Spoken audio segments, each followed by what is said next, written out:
രാഹുൽ ഗാന്ധി ഇവിടെ വന്ന് നേരിടുന്നത് ആനി രാജയാണ്.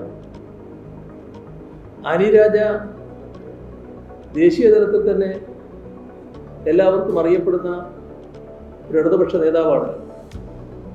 അവരല്ലേ മണിപ്പൂരിൻ്റെ കാര്യത്തിൽ രാജ്യദ്രോഹിയായി ചിത്രീകരിക്കപ്പെട്ടിരുന്നു? എന്തിനായിരുന്നു? ബി ജെ പി ഗവൺമെൻറ്റിൻ്റെ തെറ്റായ നടപടികൾക്കെതിരെ ശക്തമായ നിലപാടെടുത്തുകൊണ്ടല്ലേ.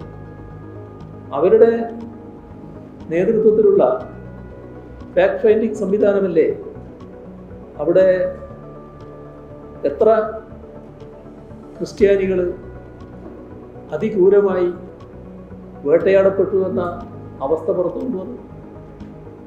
എന്താണ് രാഹുൽ ഗാന്ധിക്ക് അന്നേരമുള്ള റോളവിടെ? എന്തെങ്കിലും റോള് പറയാനുണ്ടോ ഈ കാര്യത്തിൽ? രാജ്യം കണ്ട ഇതുപോലുള്ള ഒരുപാട് പ്രതിഷേധമുയരുന്ന സംഭവങ്ങൾ വന്നല്ലോ.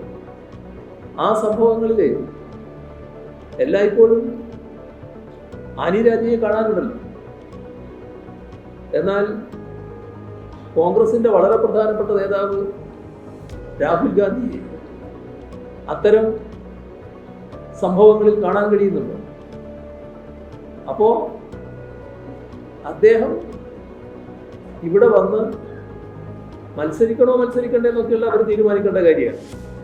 പക്ഷെ അതിൻ്റെ അനൗചിത്യം രാജ്യമാകെ ചർച്ച ചെയ്യപ്പെട്ട കാര്യമാണ്. എന്തുകൊണ്ട് ബി ജെ പിയുമായി നേരിട്ട് ഏറ്റുമുട്ടാതെ ഇത്തരമൊരു നിലപാടിലേക്ക് വന്നു എന്നുള്ളത് എല്ലാവരും ചർച്ച ചെയ്യുന്ന കാര്യമാണ്.